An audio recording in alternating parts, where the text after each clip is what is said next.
Hey everyone, welcome to another Make It Better. Today we're going to talk innovation and prototyping with a really cool addition to our Make It Better episode series, Ricky McDaniel. Welcome to the episode, and tell us a little bit about yourself. Who are you? Where do you work? What is it that you do? Hey guys, my name is Ricky McDaniel. I'm a mechanical engineer. I work for a company called Dentsply Sirona, which we do dental work. So I design some of the dental tools that dentists use, and really in the R&D sector.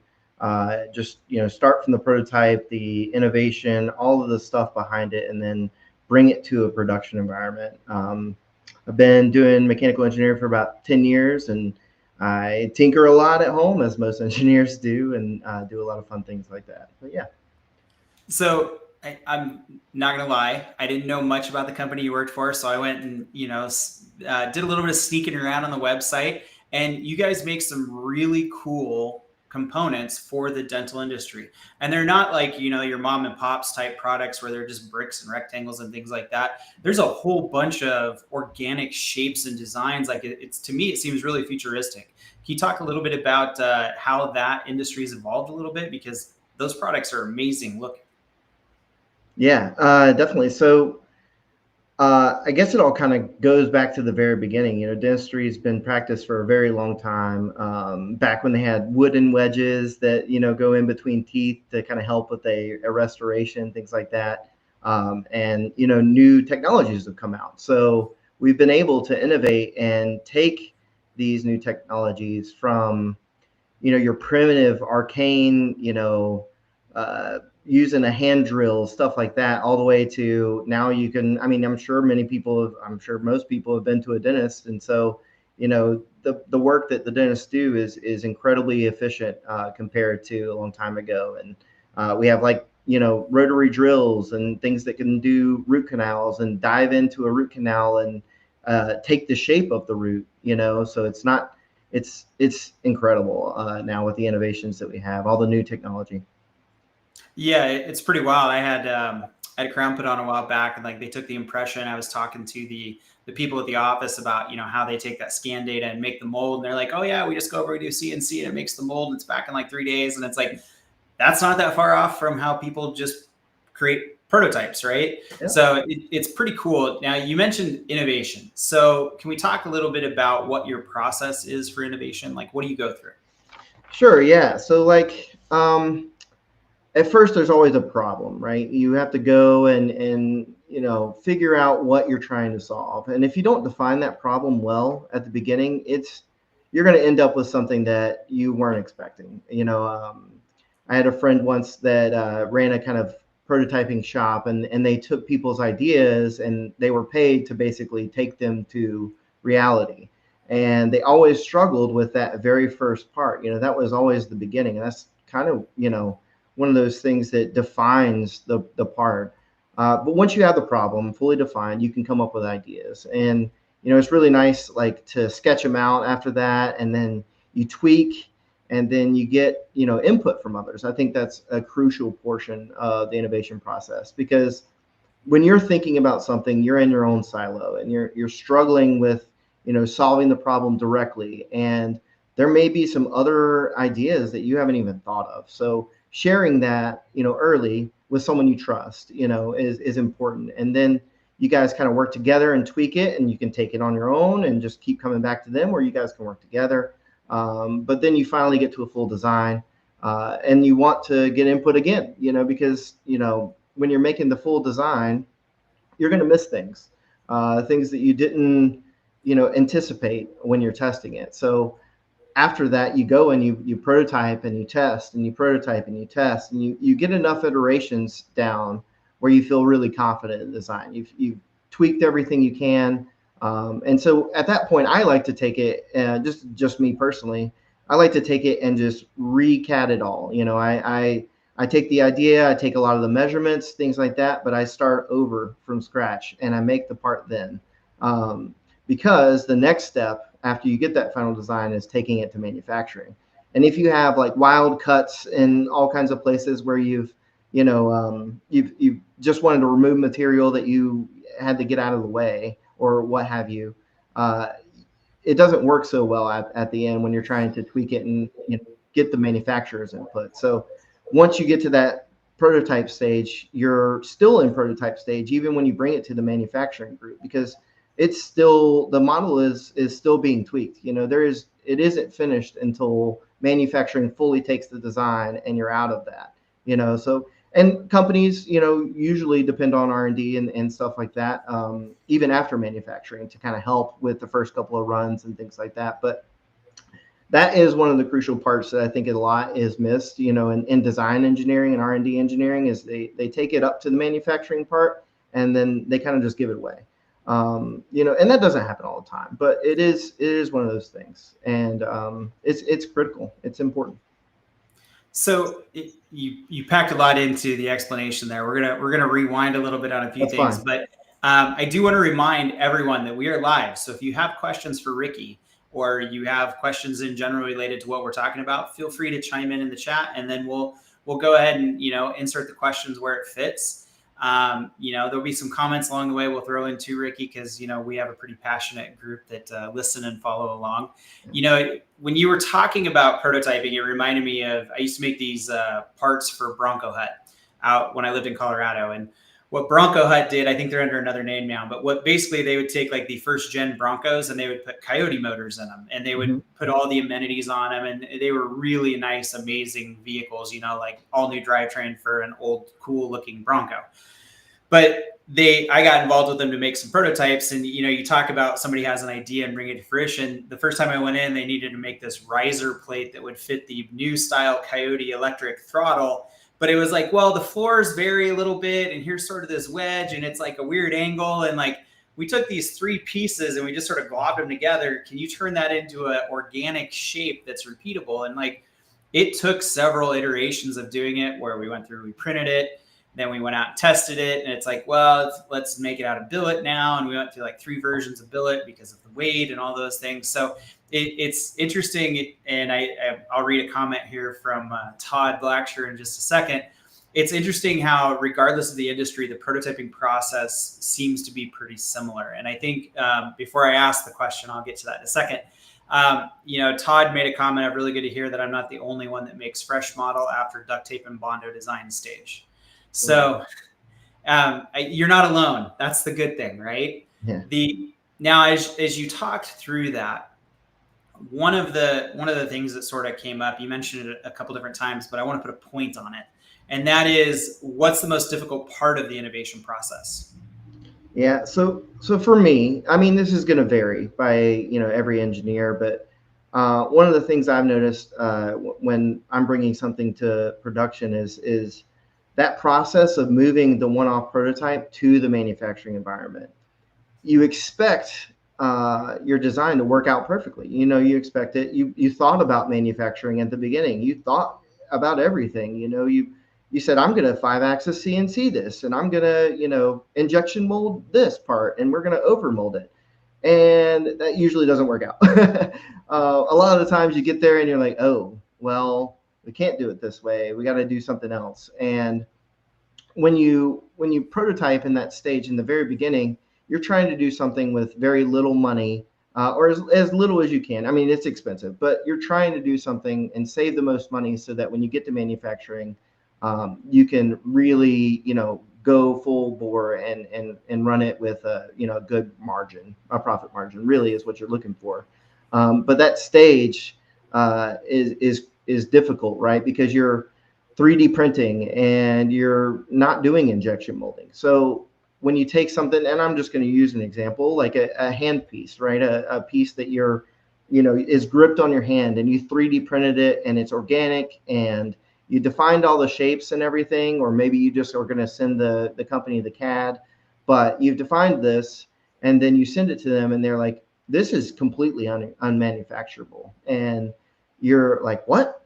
That's impossible. I designed it, and every single time I've worked with an injection molder, that is very critical. It's a hard part to do when you bring the model to them, and they come back and they have thousands of suggestions, and you have to also remember during that time, well, I have to meet my form, fit, and function still. I can't just allow them to make all these changes. I have to control this so that when the part comes off, it acts exactly like I want to. But yeah, that's a really difficult part. And you bring up a good point there. So everybody, I think everybody loves to create and build. However, when you live your life in the innovation and prototype world, you have to be able to handle rejection, suggestions, pivoting on a dime. Can you talk about what you've had to learn mentally to be able to be in that space, to Ooh. keep seeing the light at the end of the tunnel, although every day it seems like there's a new challenge of why you can't do something? Yeah, so 10 years ago, I was cocky. I was very headstrong and just thought that my way was the best way. And these, because I just got out of school and I was excited to go forth and bring my ideas to the world and everything. And then you learn so quick that your ideas aren't great. And it's hard. It is so hard because you want to explain your way out of it. You want to, say, no, you're not understanding what I'm saying. When the real case is, for me, I wasn't taking the criticism very well. I thought that they were wrong, and things like that. But it turns out they were just trying to help. Most people are trying to help you get to where you want to go. It's just difficult, I guess, like as a human to accept that, my idea isn't the greatest idea. That's a very difficult thing. So taking that, it took me probably at least 2 years for me to be able to learn that, other people's opinions, I don't have to agree with them. I don't at all. But, if I don't listen to them, I'm going to miss something else. And that's another important thing. You'll get your own ideas off of other ideas. That's why when I said you share and you get input early, and then you share again after you've, come up with your design, it's incredibly important because I guarantee you, we're not perfect and we're not going to make the part right the first time. We're not, we haven't thought of everything yet in the very beginning stages. And getting that input is crucial. I mean, that's where you're going to end up with the best part that you can come up with. Yeah, and me personally, I went through that same era of where when I was younger, I was probably a little too big for my britches on a lot of things. Didn't understand my skills and impact that I had, but then also didn't understand why I just wasn't right all the time. So I think some of that is probably a little bit of an age thing for us, but I also think that that growing and adapting, and we've had some people on the past to talk about the third idea, right? Your idea, my idea creates Yep. the third idea. Uh, I do have one question for you. And it might be a little personal, but I'm going to ask. If you feel comfortable asking, that's great. I'm going to remind everyone that we are live, so you can feel free to ask questions. But when you went through this journey of self-awareness and figuring out how to be in the world, did you find a mentor that sort of pulled you along that process? Or did you just one day be like, okay, this isn't working, I have to rethink how I'm evaluating to make progress where I want to go? Yeah, I would say it's both. I did have, and I wouldn't say they were a mentor, but they were someone that I trusted. Someone that I trusted that could give me, critiquing that I wanted to hear. I had seen what they had done already, and I really liked their ideas. So, trying to be, if you're put yourself in a silo and you try to figure this out on your own, it's going to be difficult. It's going to take longer than, if you have someone to guide you, like anything in life. So when I had my mentor, he wasn't really a mentor, but he was just, someone I looked up to.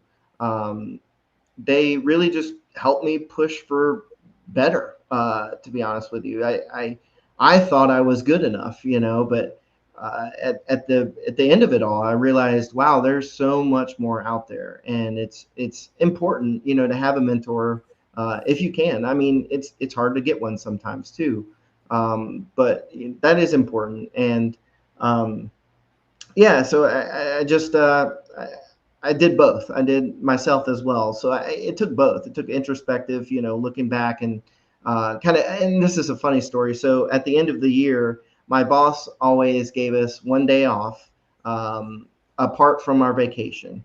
Uh, and this was at my first job, he gave us 1 day off. And that 1 day was after we had finished all our goals and things like that and turned everything in. He said, I want you to go home and spend this entire day, if you can, uh, thinking about what you've done this year, thinking about, where you've come from and how you've grown. And usually he gave us like a good book to read.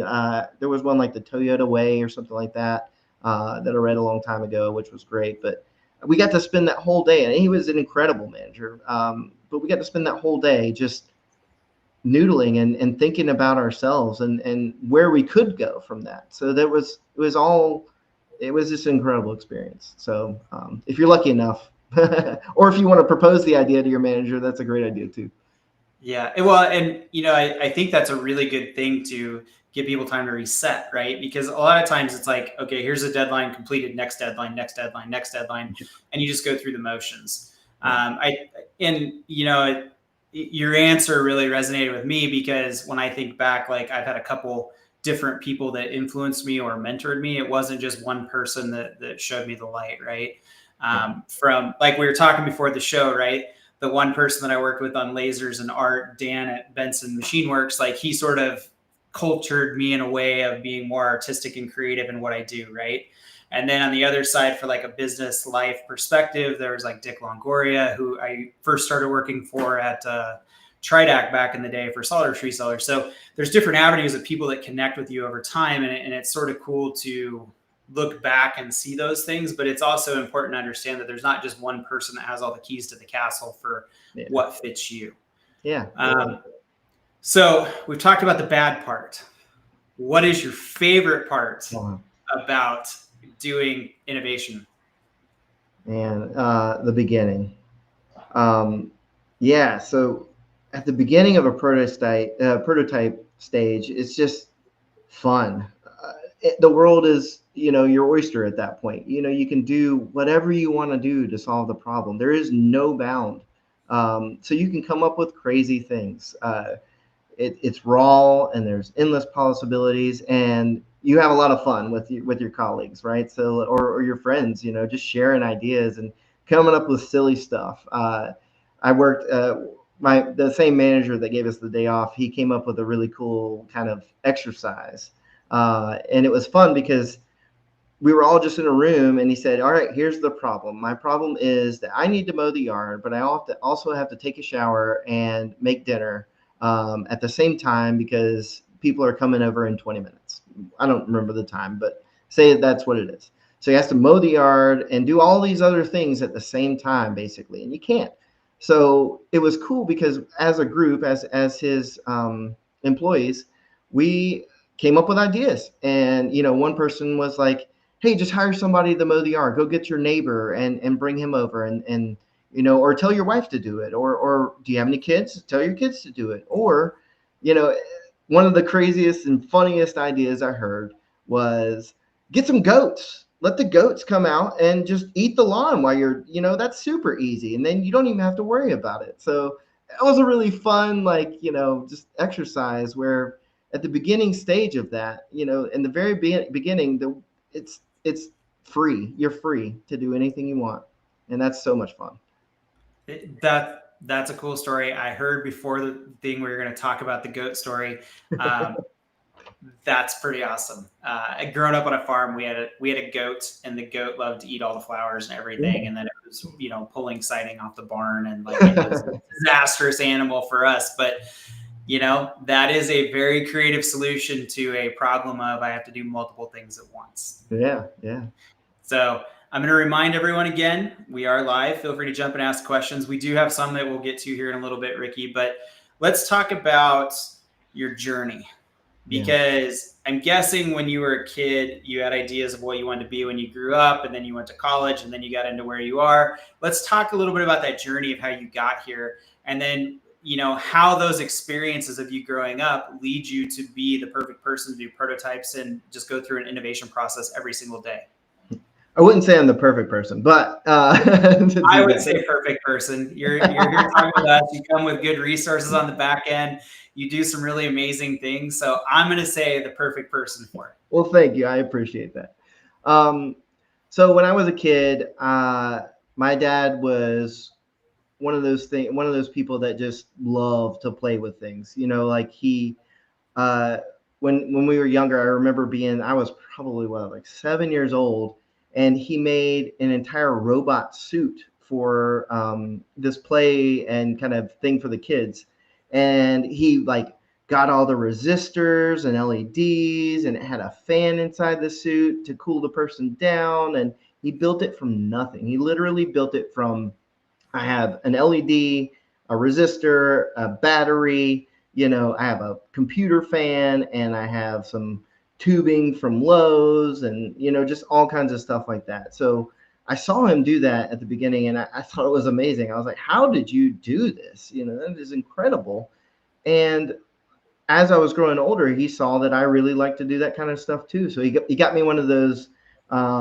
It's like an electronics kit where you connect all the wires together with springs, and you can light up a light, or you can make a buzzer sound if you know a switch is tripped. And I made a door alarm with that, so nobody can enter my room as a 10-year-old, and or without me knowing or whatever. And it was just fun. So I kind of took that with me, and uh, when I was going through college the first time, really computers were like really starting to take off. And so everyone kind of pushed me to do computer engineering and stuff like that. And I did love it. I did a lot of software programming, and I was the guy that you called to fix my laptop or my computer, and, you know, take the virus off or whatever, you know, for all my friends and family members.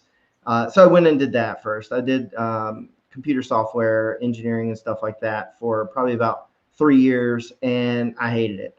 To be honest with you, I couldn't see myself typing on a keyboard for, you know, endless hours a day, day after day. And I wanted to do something with my hands. So I actually went into the military after that, because my dad was like, well, we'll pay for 4 years of college, but after that, you know, you got to take over the loans and you got to handle it all.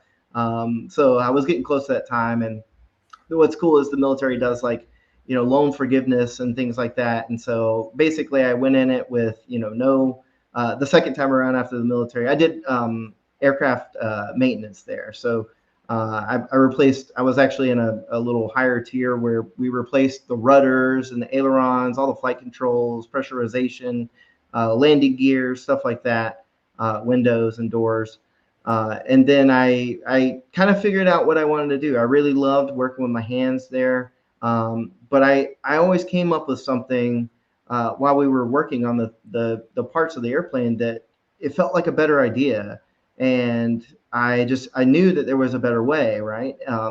The planes I worked on were designed in the 50s. So like the techniques back then to make a part were completely different than what we have today. But so I decided at that point, you know, it was time for me to get out and go to college and really pursue mechanical engineering. So then I went and I did my I did my degree in 3 years. But the first year I was 23. My daughter was born that first semester, and she was born on an exam day for my first class. And so I had to like schedule my exam around the teacher and work with all that. And I was one of the older students, and so, you know, they were cool with it. And so I at that point I like killed that degree as quickly as possible, because I needed to make money for the family, you know. And then it kind of brought me to the first company that I worked for. I worked for Sealed Air at the very beginning, and it was fun. And that's kind of like, I think it's incredible to go from, you know, what you have ideas with, and no one knows what they want to do when they get out of high school. You have an idea, or maybe there's a few that really know, but most people, I would say, they don't really know what they want to do. They want to make money, you know, but it's one of those things where it takes a little bit. And for me, it took a little bit longer, you know. So I got out of the military and went back to college, and I'm so thankful that I did, because I think if I would have finished my computer science degree, I would be miserable to this day. And that's one of the things one of my college professors told me the very first time was, you're not happy like with this. You do the work, you know, you do great stuff, but you're going to hate this. And he was right. And I'm so glad that I decided to like make a decision that makes me happy. Because when you're happy doing what you want to do, also, it's so much more enjoyable. Your life, you have less stress at home, and it just makes the job easier. It really does. It's so much better that way. I think we should just end the episode there. You just had the perfect quote and suggestion for everyone. There's nothing we can add to make this better. So I got a question for you, and then I want to segue into something you were talking about. So Sure. you started with computers in high school. Were you an Oregon Trail kid, logo press kid? Oh Where did yeah. you start? Okay. Oh yeah. My dad.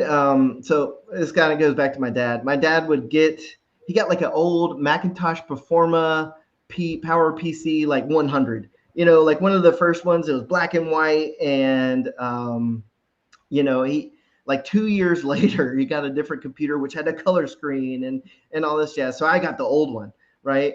It went into my room, and I just loved it. I would play games on it, and change all the sounds for the click noises. So like when you messed up, I would make it say like a duck quack instead of like beep. Yeah. So that was fun. I found it interesting at the beginning, and I think what I was confused by is that really I wasn't interested in the computer itself. I was interested in the tinkering part, and the part where you can change things and you can do things that maybe it wasn't even designed for. And then, yeah, of course I played Oregon Trail. I played Oregon Trail for like I think my parents took my computer away one time because I was up at like 2 a.m. playing that game.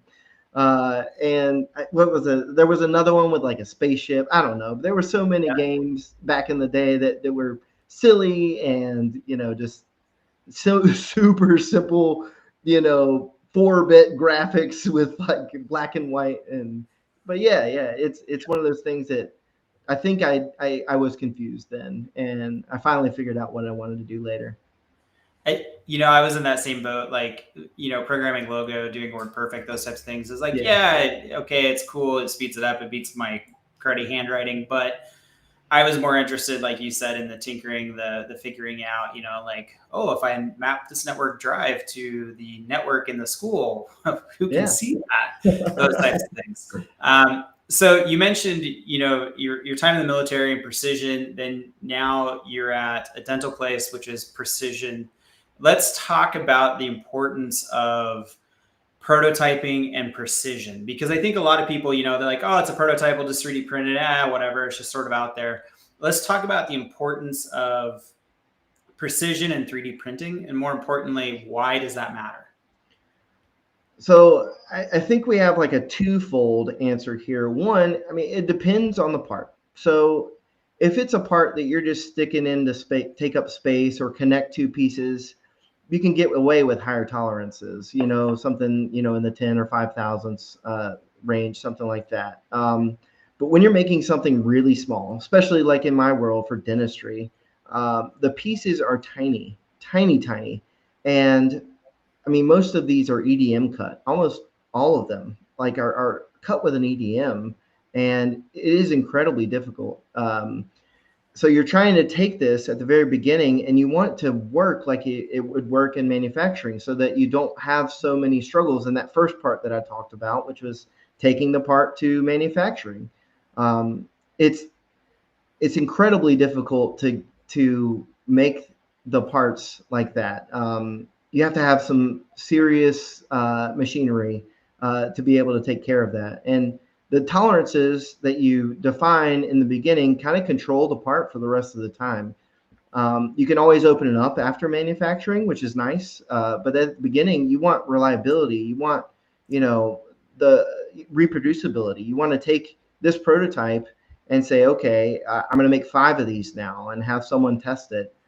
You want every single one of those to perform the same. Now, if your tolerances are all over the place, you're not going to get it. You're just not. And you're going to either one of two things. You're going to discover some issues you have that you need to design out, or you're going to have to go back to the drawing board and redo it all, which is no fun at all. But and I've done that plenty of times.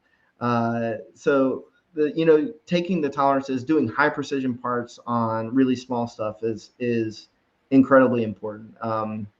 And it's just hard to do. It's one of those things that you struggle with, and you want people to make it for you if you can, but most of the time you kind of end up having to do it on your own. And when that duct tape and Bondo stage is going on, uh, those precision, 1 thou or your 5 thou, those things, it's hard to make it repeatable. So yeah.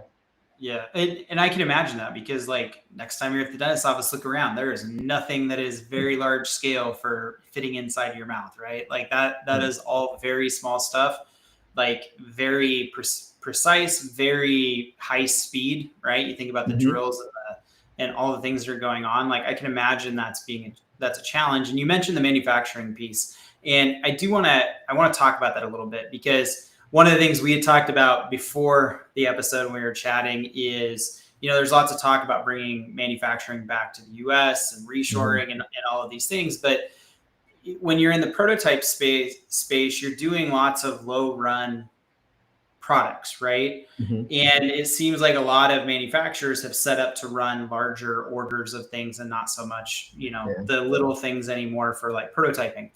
Hence why I do prototyping for people sometimes, because I got time to do it, right? Right. The one thing I have questioned though is, and it sort of came up in a side discussion too, but why is it so hard to get machine shops to do small runs with high precision parts? Because you're talking very high precision, you're not talking meatball machining. Yeah. Yeah. I mean, what is the number one reason? Is cost. That's why we put everything outside of the U.S., because when we make it here, well, we make it better. Hey, I use the term, but and that's not true. I'm not saying that as a general statement, but usually when we're here, we can talk to the manufacturing, and we can kind of control things a little better. But when we go and we have really high, I'm talking about the 1 thou range, something that's it's super tiny and really close. Uh, it's just hard for manufacturers. First of all, it's hard to even do that in the first place, even in a manufacturing environment. Getting that, piece by piece to be the same and hit tolerances like that, it's just hard. And you're going to have a lot of throwaway parts, at the very beginning for sure. But trying to do this in the prototyping stage, that's a whole nother ball game. You're asking people to make something with a machine that costs, 200, $300,000, and they don't have the time for you, to be honest with you. You're not going to make enough money for them to be able to, justify them spending that time and cost. Because not only are you giving them the part and saying, make it for me, but you're also asking them to, get the material, to program the CNC or the EDM or whatever, to take it and basically, I'm going to give you a drawing and you give me the part. So everything in between that is cost, for the manufacturer. And those are things that are difficult. Now you have places, out there, small shops, that'll do some of this stuff for you. But when you get to more complex, like 5-axis, or if you want a prototype mold that has to have high tolerance, you cannot really find that in quick, like, I need 5 of these. Hey, machine shop, local machine shop. I just need 5. I don't want to pay for any more. I'm going to keep tweaking it. They're going to say to themselves, he only needs 5. I'm going to spend 20 hours, 30 hours programming this thing. And when I do it again, I'm going to have to reprogram the entire thing, or at least modify a significant portion.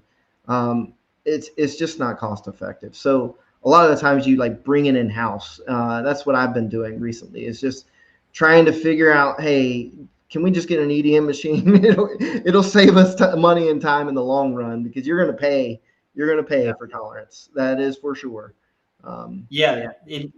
And one of the things that I think often gets overlooked is there is a cost associated with programming your parts, just like there's a cost with setting up your parts. Most Yes. people are like, oh, yeah, well, I'm just paying for the setup fee, the material, and the runtime. And it's like, no, you're paying for the body up front to do all the Yep. processing too.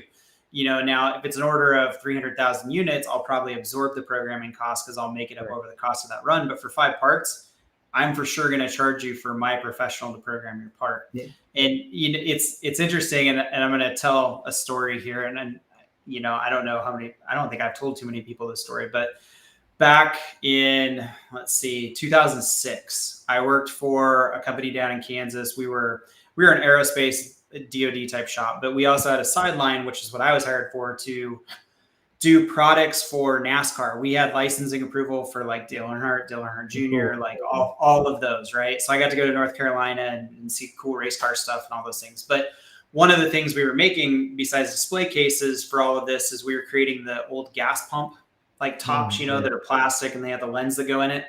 And the ones that you could buy just off the shelf were like really crappy and flimsy. So I recreated all of that in SolidWorks, and then we went to have some parts made.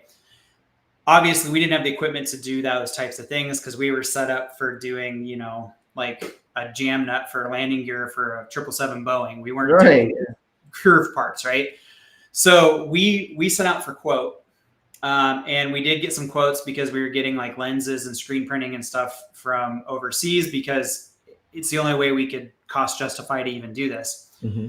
We sent out the part to be quoted, and we had one guy show up to our shop that was here in the US. He showed up, he sat down with me, and he went through how he programs in Mastercam. And at the end, he's like, okay, so are you just going to give me the order so I can do this? And I'm like, that doesn't really prove anything. Meanwhile, in that same time frame, we had a box show up one day from Asia, and the parts were done in it with here's a sample. Yeah, we would like to produce these for you. And like the part was a complete finished part we could assemble. And it was like, I don't know how they did that in a matter of a couple week time frame, but it was like the level of effort to earn your business was like so opposite. It's like, I don't know how you wouldn't want to give the person that went out of their way to do those things versus the person just showing up and being like, yeah, this is how I program in Mastercam. You should just give me the order. Like it's an interesting thing. And it's a random story, but it sort of relates to your point of if I got 5 things to run and it's a $300,000 machine, I have to make the decision as a business owner, how much business do I want from you long-term versus just looking at it as an order of 3 or 4. Right. Yeah. Yeah. That's a very difficult thing. I remember the same process, that same story, Mike. You know, at the very beginning when I was designing a couple of parts for Sealed Air, you know, we had to send them out of the country, and that was the only way we could get our first prototypes back. I remember even sending off to 3D print things in, I think it was Switzerland. Because just doing it here would have cost 7 times as much. And the delivery time was a little longer, but like a week. But that's, you know, it's super easy. You know, now we have FedEx, right? Like I think I've heard that term before, or that saying. You don't have to look right around you anymore. It's not like you have to drive over and pick up these parts. You can go out into the world. And I've had that same experience where, you know, someone from out of the country just came to me and they were like, hey, I've already designed the mold and here's your injection molded piece sample. And tell me what you think and if you need any changes. And I was just blown away because I was still working with like on the with a previous another quote contractor, and they were like in the stage of, should we make this out of the tool out of aluminum or steel? And I'm just like, well, I already got the part, so sorry, you know, and it was cheaper, which was crazy to me because it was the part that they quoted at the beginning was, I would say, at least twice the price. And there was no good way to say, hey, you know, I'm going to stick with, you know, a United States manufacturer. The company would never approve. And, you know, that's one of those things later on, you know, that's how are you going to make money if you're getting charged 2-3 times the price at the very beginning? You know, hopefully you make it back when you do a higher run. And we've done that before. We've done, you know, tooling somewhere in, you know, another country and ran for them a little bit and then said, okay, we bought your tooling and brought it back over here. And if it was something that like we saw manufacturing issues or something like that down the road, and we'll bring it back and have someone here look at it. And if they make the part, better, even though it cost 10 cents more now because you've already got the final design. Everything's kind of done at that point. It's a good idea sometimes. So there's benefits, and then there's also cons. It's harder. And now with it's just one of those things where you got to do what's best at the time, and sometimes that is not here. So it just depends. Well, to me, I always take a step back and I think about it because Megan Zimba, who she runs Maven's Manufacturing, she posted something this last weekend that's had me think about this too. Is it's amazing to me that we all have access to the same tools, the same machines, the same equipment, but yet there's such a big difference in the customer service aspect, right? It's not like one part of the world today has access to different technology than anybody else. Everybody can access the same machines, the same software, the same hardware, the same knowledge, right? We live in this world of everything's accessible. It's amazing to me that it comes down to the want and the need, or the culture that determines, the impression that you get from people. And one of the things that Megan posted a question on this last weekend that I saw was, are we doomed in manufacturing because we're doing things like this to connect versus doing them to change the industry, right?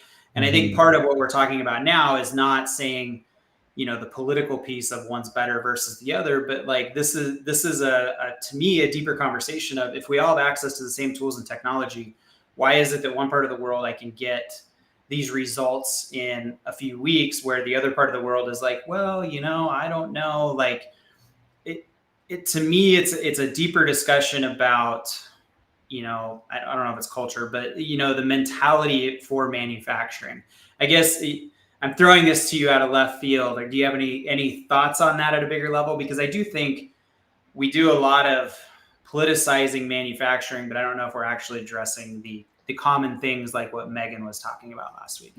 Yeah, definitely. No, I totally agree. I think it's going to take a paradigm shift just here in the United States. One of those things that we used to make everything. I mean, Ford was built here. The assembly line was born here.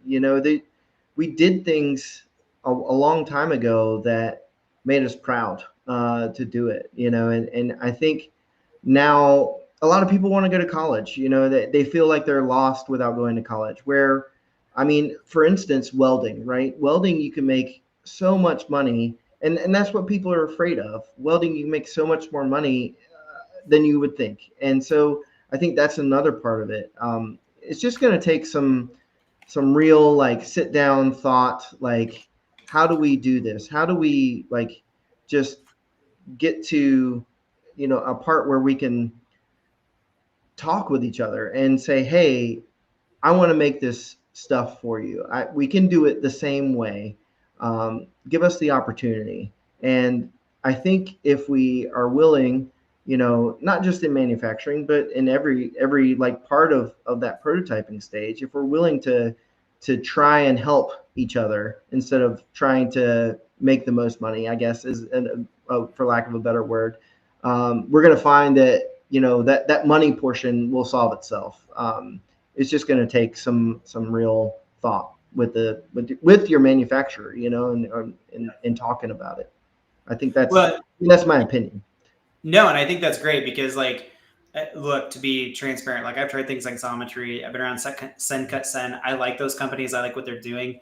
But like for me, when I grew up doing prototypes and working at Benson Machine, part of our secret sauce was talking to the end person to come up with that best idea. Like, hey, this is a really cool part. If we do X, Y, Z, it's just a little bit better, right? Right. And when we go to like those, the challenge I struggled with for Xometry, if I'm being transparent, is you don't talk to the customer. This is the part, you make it. And if they don't put in the specs right, the part gets rejected. Well, you didn't spec it right. It doesn't matter. It's rejected.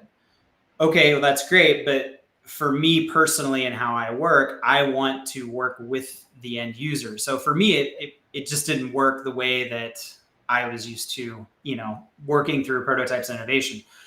There is a question that did come up though that I do want to ask you, because we were talking about lots of different software over the past, previously before we get on here. There's a question of, how to be a master in SolidWorks without help. Oh, So do you yeah. have any ideas on going through and learning that? Definitely. I wouldn't say I'm a master, right? I think there's always going to be opportunity for growth, especially with something like SolidWorks. There's always a different way you can design the part. SolidWorks is a tool, and it's fantastic. It's one of those things that you can use to bring an idea, a napkin sketch, to real life, and it's easy to transfer it from my idea to parts to now I'm holding it in my hand.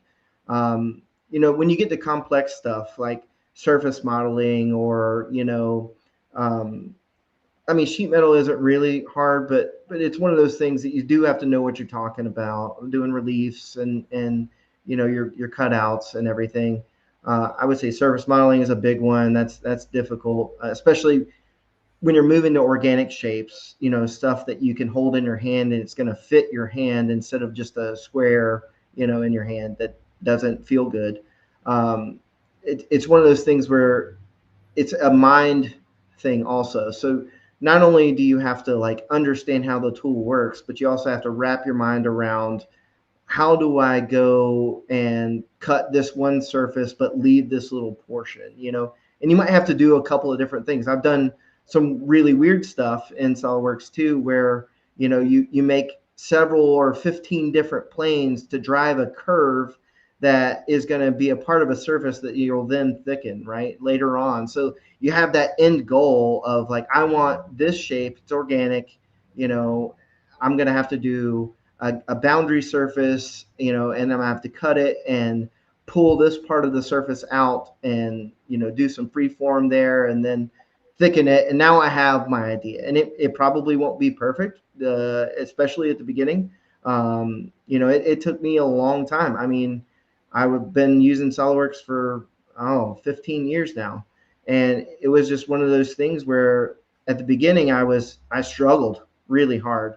But there's two aspects that you can learn, from watching YouTube or taking classes, which is great. I love the classes; they're fantastic. And you can also you can't just do either one of these. I think you need to do both. You get to noodle, you get to do the stuff on your own. You make the mistakes. You take apart and try out with a 3D printer. They're so cheap now. It's a lot easier to do. And so you make a part in SolidWorks and print it, and then you see why it didn't work the first time, and then you go back and you redesign, and you just keep learning that way. And I think eventually you get confident enough where you see something in the world and you're like, I think I can make that. And that's when it really gets fun. I mean, it's harder than two, because you realize like, oh wow, there is a lot of features that I was never going to model before. And now you're like, I got to put every little facet in, for example, knurling this, thing so that they can make it correctly, because we're sending the model, not the drawing. And that's, one of those things where you start realizing, oh, I got to use helixes and swept cuts and, surface modeling and all those little extra features that get you to a better final part. It's really easy to do an extrude and make a rectangular prism and then chamfer it or fillet it and like go make it. Like that's easy. That's a great beginning stage. But when you want to cut it out in a swept curve around a helix and put a screw thread in it, then you're like, okay, you're starting to learn. You're starting to get further along. Taking classes, I really suggest that. Like, I took a plastics class, I don't know, 7 years ago. And it really brought me from, I think that this part is injection moldable, to I'm going to put the gate exactly right here because I don't want a short shot right here, and you start to just figure these things out. It takes time. It takes time. I think one of the benefits of training, just to be transparent too, as a person who used to train all these products a long time ago, is when you're in a room with a bunch of other people taking the same class, you have a chance to network, and everybody asks questions, and then it gives you ideas to solve other things. Jason did put out a good comment in the middle of what you were explaining there. That is called design intent, and there's a lot of people that don't know that topic, and I would agree with that. Back before I started to sew, I would have my guys come out to the shop and help put together things and help assemble things. So, you know, I think that's a big key. The other thing is, at the end of the day, it's just a tool. You got to think about how to leverage the tool for what you do. I hate, we're at the top of the hour here, and I think we're at the point where we should probably let everyone get back to work. But Ricky, I cannot thank you enough for everything that you've done to help us out today. The topics that you have are amazing. If people want to reach out to you after, or they want to find out more about your company, maybe they want to come work with you, what's the best way to get a hold of you or get a hold of the company that you work for? Sure. I mean, Dentsply is Dentsply Sirona. It's all one word. Obviously, we have a website. You know, you can go to the careers page there and look if you want to work in that, you know, industry. If you wanted to get to a hold of me directly, I mean, I have LinkedIn. You can just search up my name. I think it's public. I'm not sure. I usually don't stay on social media very much, to be honest with you. And then, you know, I have a website where I post up things. It's just very simple, rickymcdaniel.net. And I do my own stuff there. So like, that's another avenue, I guess, if you want to get in touch with me there. Yeah. On my side, I got to pay the bills. So I got to let everybody know that we do now have access to these on Spotify. So if you don't want to watch us and you just want to hear us, jump into Spotify and you'll see all of these and the past episodes up there now. So you can listen to them in your car or while you're in the shop. There we go. There's the image for it. So Ricky, man, it's been a pleasure. You are an amazing person doing great things. I can't thank you enough for being part of this. And hopefully we'll have you on in the future. And maybe we'll talk about some of that 3D printing stuff you were showing before that's pretty cool from an artistic standpoint. Yeah, definitely. Yeah, no, I can't thank you guys enough for having me here and getting to share, because this is an important topic. You know, we need to start figuring this out here. So I really appreciate it. Thank you. Cool. Thanks, everyone. We'll see you next month.